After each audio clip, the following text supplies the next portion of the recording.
Hey guys, welcome back to Recipes Tested. I'm Brianna Robinson, and today I'm finally gonna be making my sausage gravy to go with the biscuits that I make. And I will link that recipe up here, so if you guys haven't seen it, you can check it out.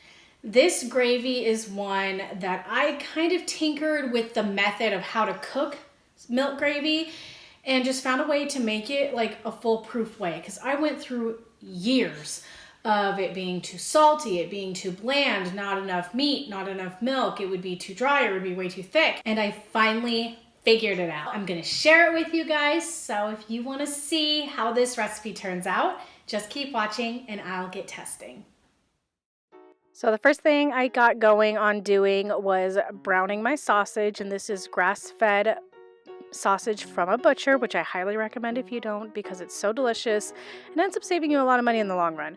But I got going on cooking my sausage, and once it was all the way cooked through, I went and added in my twist. So I moved all of the sausage off to the side of the pan, and I drained out as much fat as I could from the pan. And a lot of you might be saying, why are you doing that? You need that for your roux, but hear me out.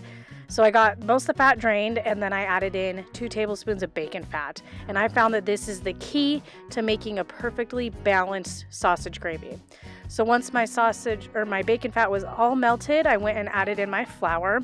And I cooked this for a good 2 to 3 minutes to guarantee that all the raw flour flavor will be taken out, so your end result does not taste like glue, because I've had that happen before and that's gross. So I went and cooked that through, and then I added in my milk, and we like ours looser, so I added in a lot more than you might. I think this is about 4 cups, and then I just cooked that down. Once it got about halfway reduced, I went and seasoned it with regular salt, seasoning salt, and Creole. That's just a seasoning blend that I like, but you might like others. And I added in black pepper. I think that's really great with this. And then I just cooked that down. And I made sure to scrape the sides of the pan, because that will help thicken the rest of your gravy. And I just cooked it down until it was thick to my liking. And this is how you make the best sausage gravy and the easiest sausage gravy that I found. So thank you guys so much for watching. I appreciate it. I hope you enjoy, and I'll see you next time. Bye.